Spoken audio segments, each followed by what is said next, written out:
Hər kəsə salam, kanalıma xoş gəlmisiniz. Sizinlə birlikdə yeni bir vloqa başlayırıq. İndi gördüyünüz bu kadrlar əvvəlki videonun sonunda olan anlardır. O vaxt biz ev üçün olan mağazalarda və təkcə onlarda yox, gəzəndən sonra evə qayıdırıq. İndi isə sizinlə birlikdə elə bil evə tələsirik ki, alış-veriş etdiklərimizi mümkün qədər tez açıb baxaq. Qarşınızda bizim çox sevdiyimiz şeylərin icmalı olacaq. Hamınıza xoş izləmələr arzulayıram və göstərdiyiniz hər cür dəstəyə görə ürəkdən təşəkkür edirəm. Bu videonu səsləndirdiyim anda çöldə çox güclü külək əsir. İşitirsiniz, hə? Ona görə də kənar səslərə görə əvvəlcədən üzr istəyirəm. Sadəcə bugün video paylaşmasam, yenə yazacaqsınız ki, güya yoxa çıxmışam. Amma əslində siz məni elə dəstəkləyirsiniz ki, bu dəstək məni sizin üçün yeni videolar çəkməyə çox güclü şəkildə motivasiya edir. Mən artıq evdəyəm. Beləliklə əvvəlki videoda bir neçə mağazaya baş çəkmişdim. Əvvəl Luminarka girdim, sonra Rossmanna, daha sonra Yuska və sonda isə ərzaq almaq üçün Araz Marketə daxil oldum. Əvvəlcə Araz Marketdən nə aldığımı göstərəcəm. Birinci növbədə Santa Bremor'dan krab çubuqları götürdüm. Onları indi nahara çox istəyirəm.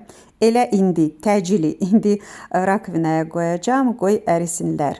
Bir dənə portağal da götürdüm. Portağalları mən həmişə arxa hissəsi biraz çıxıntılı olanlardan seçirəm. Adətən onlar şirin olur. Bir də 2 dənə dəftər götürdüm.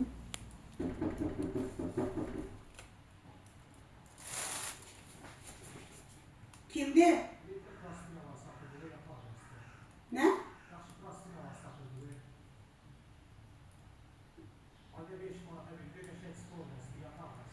Yok lazım değil. Lazım değil. Çox qəribə insanlar var. Bax, bu gəzib yataq dəsti, pakrival satanlar. Ən maraqlısı odur ki, ona deyirəm, mənə lazım deyil. O isə cavab verir, yox, aç bax. Yəni nə çıxır? O çox ağıllıdır, mən isə güya axmağam, hə? Nəysə, keçdik. Beləliklə mən 2 dəftər götürdüm. Birini xanalı, o birini isə birinci siniflər üçün xətti ilə. Bunlar mənə nəyə lazımdır? Başa düşürsünüz? Dünən nəvəm mənimlə idi və dərslərini edirdi. Elə oldu ki, onun riyaziyyat dəftəri bitdi. O çox sevindi və deyir, nənə, demək biz riyaziyyat dərsini etməyəcəyik. Mən dedim, yox deyəcəm. Mən indi mağazaya çıxıb sənə dəftər alacağım. Mağazaya getdim dəftər almağa. Amma əslində belə sadə dəftərlər tapa bilmədim. Ora parıltılı üzlüklü dəftərlər var idi.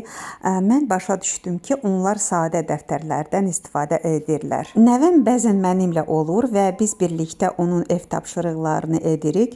Ona görə də növbəti dəfə hər hansı bir dəftərimiz çatışmasa, əvvəlcədən ehtiyat olsun deyə mənim yanında rus dili üçün dəftər və riyaziyyat üçün dəftər olacaq. Uşaqlar, onlar sadəcə ev tapşırığı etməmək istəyirlər. Məktəbə getməyi sevirlər. Orada dostları ilə ünsiyyət qururlar. Amma ev tapşırığını etməkdən nifrət edirlər. Belə, Dizya üçün bu boşqabı da götürdüm. O krestik nolik oynamağı çox sevir. Düşündüm ki, belə boşqabdan yemək onun xoşuna gələcək. Evə qayıdarkən onlara baş çəkib bu boşqabı vermək istədim, amma heç cür onlarla əlaqə saxlaya bilmədim. Görünür, evdə işıq sönmüşdü və internet yox idi. Mesajlarım onlara çatmırdı. Zəng etsəm də telefonu götürmürdülər. Я уже просто дома, я уже не выйду из дома. Мне сейчас надо заниматься едой, мне надо будет потом работать. Я уже все не знаю, может быть вечером, может быть завтра, скорее всего, утром. Не знаю, посмотрим, состыкуемся. Qısaca bu boşqabı sonra Didiyə aparacağam. Amma dəftərlər burada qalacaq. Belə, indi isə sizə göstərəcəm ev və bağ üçün digər mağazalardan nə almışam. Əvvəlcə sizə Yuskdən nə aldığımı göstərəcəm. Yuskdə mən eyni fırçanı aldım, hansı ki bağ üçün almışdım. Brushing fırçası. Çünki burada da saçlarımı asanlıqla qaydaya salmaq istəyirəm. Daha bir şey də bağ üçün aldım. Duş kabinəsində şüşələrdəki suyu toplamaq üçün skribok. Mənə çox xoş gəldi ki, bu skribokla birlikdə belə bir asılqan gəlir. O prisoska ilə bir yerdə gəlir. Onu divara yapışdırıb skribok, yəni ora asmaq olar. Beləliklə, Yuskdən mənim yalnız bu iki əşyam var. İndi isə sizə göstərəcəm Rossmanndan nə almışam. Kassa tərəfə yaxınlaşanda qərara gəldim ki, bu çipsləri də alım.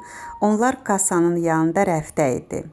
Düzünü desəm, mənə ən çox Lay's duzlu çipsləri xoş gəlir, amma bunlar da pis deyil. Daha sonra mən 2 ədəd Garnier üz üçün parça maskası aldım. Увлажнение plus свежесть. Çox güman ki, onları bağa aparacağım, çünki orada artıq maskalarım qalmayıb. Mənə Garnier'in parça maskaları çox xoş gəlir. Daha sonra mən Brefdən tualet üçün asılan hava təravətləndiricisi aldım. Mənim əvvəlki demək olar ki, bitmişdi, amma mən ehtiyat etməyi sevirəm. Bilirsiniz, mənə elə gəlir ki, külək ulumur. Sadəcə isterika edir. Bu sadəcə bir kabus kimidir. Hətta təsəvvür edirəm ki, şərhlərdə nə qədər xeyt olacaq. Amma bəlkə də bu videom buna layiqdir. Bilmirəm. Artıq videonun demək olar ki, yarısını səsləndirmişəm və indi düşünürəm, bütün səsləndirməni silib sabah yenidən montaja başlayım. Yoxsa bugün davam edim. Bilmirəm, bəlkə də davam edim. Sadəcə videonu tərcümə etmək əslində o qədər də asan deyil. Bu da asan iş deyil. Yenə də düşünürəm ki, ən azından belə şəraitdə olsa da davam edəcəm. Daha sonra bağ üçün mən tort üçün lapatka aldım.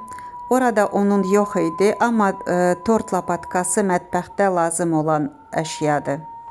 Mənə bu lapatkanın materialı və sadəliyi çox xoş gəldi. Mən şüşə keramika üçün təmizləyici vasitə aldım, hansı ki, izləyicilərim və abunəçilərim məsləhət gördüm.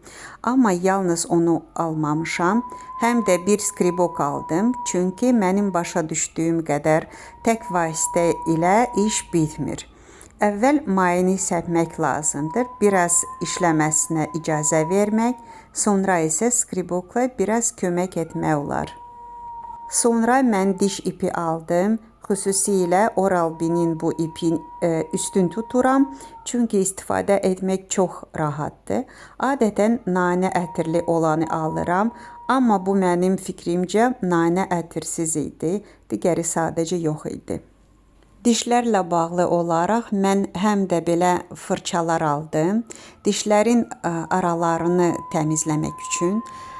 Bir dəfə də belə fırçalar almışdım, amma mənə elə gəlmişdi ki, istifadə etmək rahat deyil. Sonra başa düşdüm ki, sadəcə düzgün istifadə etməmişəm və yenidən sınamağa qərar verdim.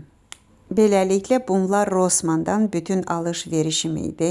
İndi isə sizə göstərəcəm Luminark mağazasından nə almışam. Mən şəffaf cütlüklü krючoklar aldım. Onların çıxıntısı çox yaxşıdır və ilk baxışdan möhkəm görünürlər. Bu krючoklar yapışqan lentlə gəlir, yəni öz-özünə yapışanlardır və istifadə etmək çox rahatdır. Vay dədəm, vay. Nəsə, bağda mənim belə krючoklarım var. Onları Temu saytından sifariş etmişdim, amma çox zəifdirlər və tez qırılırlar. Bu isə mənə elə gəlir ki, uzun müddət xidmət edəcək. Bağa üçün ölçü stəkanı aldım. Orada ona çox ehtiyac var, çünki mən tez-tez nəsə bişirirəm və müəyyən miqdarda maye ölçmək lazımdır. Ona görə orada belə bir ölçü stəkanı mütləq lazımdır. Evdə mənim böyük ölçü qabım var, amma o 2 dəfə daha böyükdür. Mən yenə də bu möhtəşəm bankalardan keçə bilmədim. Birincisi, sadəcə görünüşə görə yox, həm də başqa səbəbdən. Bağda kakaonu paketdən tökəndə sadəcə adi banka istifadə etdim və düzünü desəm, bu variant mənə uyğun gəlmədi. Onda dedim ki, kakaoya gözəl bir banka tapmaq lazımdır və elə bu bankalar da tam olaraq lazım olan variantdır. Bilirsiniz, bütün keramika məmulatları toxunuşa xoş olmur. Amma məhz bu bankaları əlində saxlamaq çox xoşdur. Onlar çox səliqəli və keyfiyyətli hazırlanıb. Bu Denny Home markasıdır. Mən bu markaya maraq göstərdim. Baxdım ki, Instagram səhifələri də var və düzü onların mağazasına gedib qab-qacaqları yerində görmək istədim. Yeganə düşündüyüm məsələ budur. Hər iki bankanı bağa aparım, yoxsa birini evdə saxlayım, digərini isə bağa aparım. Bir sözlə mən bu bankalara vuruldum. Həmçinin üzərində dəniz yazısı olan bu gözəl ağ fincandan da yan keçə bilmədim. Fincan çox zərif və gözəldir. Ondan çay, latte, kakao, süd, ümumiyyətlə istənilən içkini içmək olar. Sonra Denny Home markasından olan bu tavayı aldım. Əvvəlki videolarımdan birində sırnik bişirəndə montaj zamanı gördüm ki, istifadə etdiyim tava artıq tam yararsız vəziyyətdə idi. Hətta özümə biraz narahat oldum və bağ üçün yeni tava almağa qərar verdim. Mağazada satıcı mənə məhz bu modeli tövsiyə etdi. Bu tavanın diametri 20 cm-dir və onda rahatlıqla 2-3 porsiya yemək hazırlamaq olar. Diqqət edin, divarları və dibi nə qədər qalındır. Dəstəyi də çox rahatdır, toxunuşu xoş olan materiallardandır və tavaya çox möhkəm şəkildə bərkidilib. Düşünürəm ki, bunda yemək bişirmək həqiqətən zövqlü olacaq. Bir sözlə bu tava bağa gedəcək və biz sizinlə orada mütləq nəsə bişirib, eyni zamanda onu sınaqdan keçirəcəyik. Mən çoxdan bağ üçün kiçik silikon lapatkalar tapa bilmirdim. Nədənsə bütün mağazalarda silikon qaşıqlar və lapatkalar çox böyük ölçüdə olur. Bilmirəm, yəqin iri tavalar üçündür, amma mənim tavalarım kiçikdir. Mən də adətən az miqdarda yemək bişirirəm kiçik tavada. Belə olanda böyük lapatka ilə bişirmək çox narahat olur. Və nəhayət bu mağazada çoxdan axtardığım şeyi tapdım. Bu lapatkalar çox möhkəmdir, içindən polad çubuq keçir. Tavada yeməyi qarışdırdığın hissə də çox bərkdir, əyilmir. Yeganə bilmədiyim məsələ odur ki, yüksək temperaturu saxlayırmı? Çox ümid edirəm ki, saxlayır.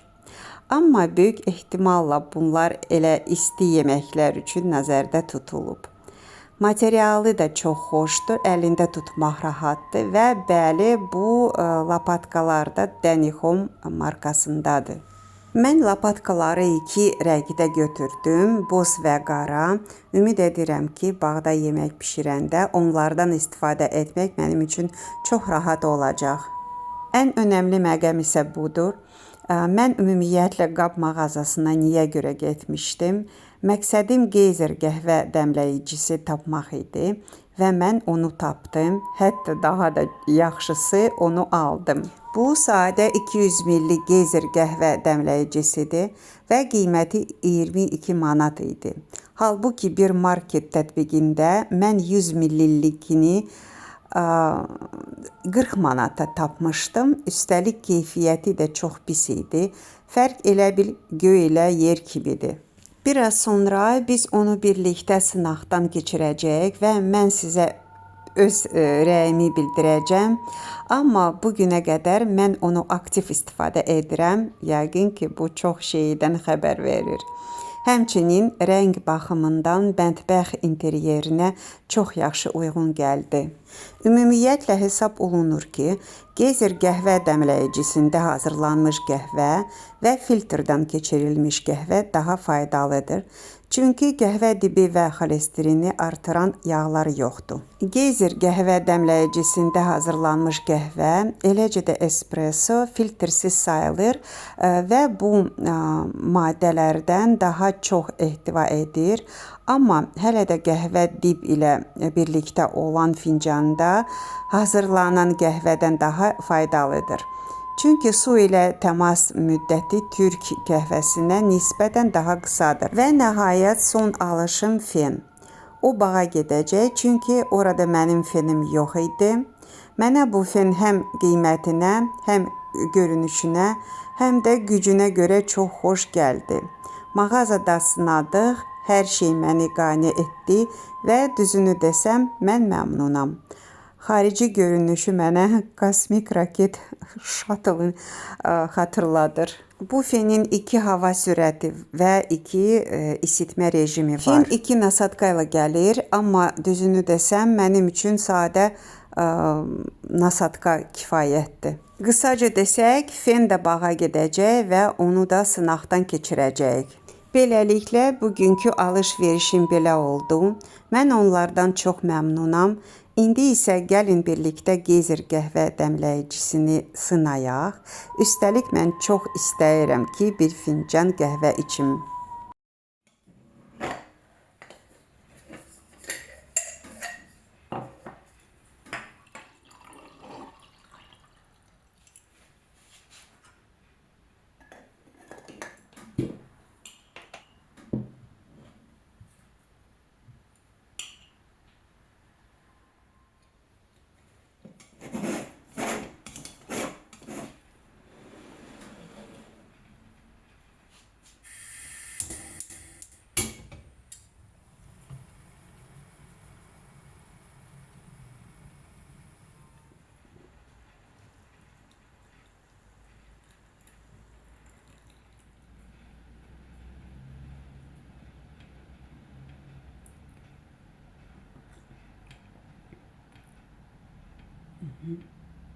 Belə, Geyzer qəhvə dəmləyicisində hazırlanan qəhvənin dadı haqqında deyə bilərəm ki, mənə çox xoş gəldi. Yeganə anladığım məsələ odur ki, yeni fəndə ilk qəhvə heç vaxt mükəmməl ola bilməz. Həqiqətən dadlı qəhvə hazırlamaq üçün istər qəhvə dəmləyicisində, istər qəhvə maşınında, hətta türk qəhvəsində bir neçə dəfə qəhvə dəmləmək lazımdır. O zaman mexanizm qəhvə aromasını udur və hər növbəti fincan get-gedə daha dadlı olur. Dadlıdır. Əslində qəhvə çox zəngin alındı. Düzünü desəm, bunu gözləmirdim. Amma başa düşürəm ki, mən hələ bir neçə dəfə qəhvə dəmləyicisini sınamalıyam ki, başa düşüm, qəhvəni hansı gücdə dəmləməli, neçə qaşıq qəhvə əlavə etməli, nə qədər su tökməli, məhz mənim çox xoşlayacağım qəhvəni əldə etmək üçün. Amma əslində mən tədricən bu vloqu yekunlaşdırmaq və onu belə bir qəhvə anları ilə bitirmək istəyirəm. Mən hətta təsəvvür edə bilmirəm ki, neçə nəfər bu videonun sonuna qədər izləyə bildi. Küləyin səsi isə səsləndirməyə çox mane oldu. Mənim videolarımı axırına qədər izlədiyiniz, kanalımın abunəsi olduğunuz, şərhlərdə xoş sözlər yazdığınız və like qoyduğunuz üçün böyük təşəkkür edirəm. Mənim üçün həm çox xoşdur, həm də bloger kimi çox önəmlidir. Ümid edirəm ki, çox yaxında növbəti vloqda görüşəcəyik. Mən çalışacağım ki, daha müntəzəm olum. Hamınıza möhkəm sağlamlıq arzulayıram. Tezliklə görüşənədək sizinlə Ruqiyyə idi. Hamıya hələlik.